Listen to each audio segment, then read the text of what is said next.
जय हिंद दोस्तों, welcome to GK essential. दोस्तों, आज का हमारा विषय है गणतंत्र दिवस। सर्वप्रथम आप सभी को गणतंत्र दिवस की बधाई। दोस्तों, आज हम जानेंगे कि यह दिन हमारे लिए इतना खास क्यों है। हर वर्ष 26 जनवरी को हम लोग गणतंत्र दिवस के रूप में मनाते हैं। यह हमारा राष्ट्रीय त्योहार है। दोस्तों, आज हम जानेंगे गणतंत्र दिवस 26 जनवरी को ही क्यों मनाते हैं। इस दिन 26 जनवरी 1950 को भारत का लिखित संविधान, जो कि दुनिया का सबसे बड़ा लिखित संविधान है, पूरे देश में लागू किया गया था और इसीलिए हम लोग हर वर्ष 26 जनवरी को गणतंत्र दिवस के रूप में मनाते हैं।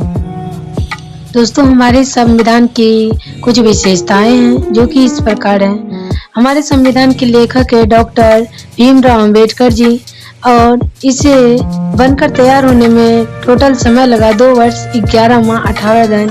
और हमारे संविधान की जो भाषा है वो अंग्रेजी में लिखी हुई है। दोस्तों, जब ये बनकर तैयार हुआ तो वो दिन 26 नवंबर 1949 था और इसीलिए हम लोग 26 नवंबर को हर वर्ष संविधान दिवस के रूप में भी मनाते हैं। दोस्तों, सोचने की बात यह है कि 26 जनवरी 1950 को हमारा संविधान 2 महीने बाद लागू किया गया। आखिर ऐसा क्यों?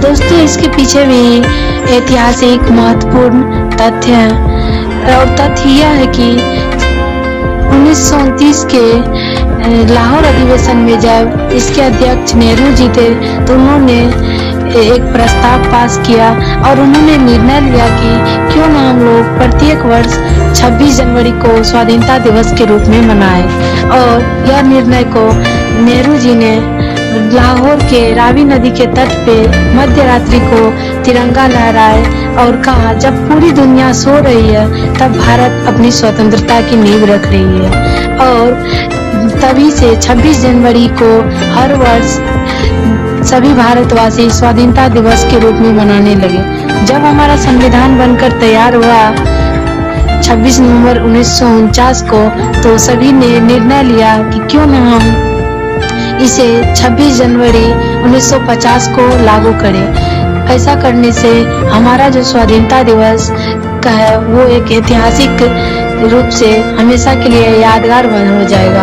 और इसीलिए हमारा संविधान बनने के बावजूद भी 2 माह बाद 26 जनवरी 1950 को भारतीय संविधान को लागू किया गया। हमारा भारत गणतंत्र देश बना और तब से हर वर्ष संपूर्ण भारतवासी 26 जनवरी को गणतंत्र दिवस के रूप में मनाने लगे। दोस्तों, हर वर्ष 26 जनवरी को राष्ट्रपति कर्तव्य पथ पर झंडा फहराते हैं क्योंकि सर्वप्रथम 1950 में डॉक्टर राजेंद्र प्रसाद जी द्वारा झंडा 26 जनवरी में फहराया गया था। और ऐसा भी मानना है कि देश का सबसे प्रथम नागरिक राष्ट्रपति होता है और यही कारण है कि हर वर्ष 26 जनवरी को कर्तव्य पथ पर राष्ट्रपति द्वारा झंडा फहराया जाता है। इस दिन राजधानी दिल्ली में गणतंत्र दिवस परेड का आयोजन किया जाता है जिसमें सैन्य शक्ति हमारी संस्कृति को और सांस्कृतिक विरासतों को प्रदर्शित किया जाता है। दोस्तों, हम सब बोलचाल की भाषा में बोल देते हैं कि झंडा फहराया जाता है।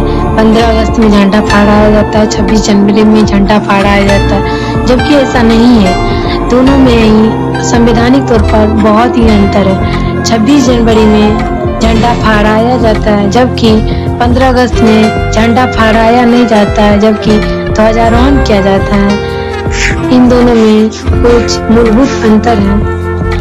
ध्वजारोहण जो है 15 अगस्त के दिन यानी स्वतंत्रता दिवस के दिन किया जाता है। इसमें झंडा को खंभे के नीचे बांधा जाता है। प्रधानमंत्री रस्सी खींचकर इसे नीचे से ऊपर ले जाते हैं और फिर खोलकर फहराते हैं। इसे ध्वजारोहण कहा जाता है। जबकि झंडा फहराया 26 जनवरी के दिन जाता है। 26 जनवरी यानी गणतंत्र दिवस के दिन झंडा को खंभे के ऊपर ही बांध दिया जाता है। इसे ऊपर ले जाने की आवश्यकता नहीं होती है, बल्कि केवल रस्सी खींचकर इसे खोल दिया जाता है और वह लहराने लगता है। इस प्रक्रिया को झंडा फहराना कहा जाता है।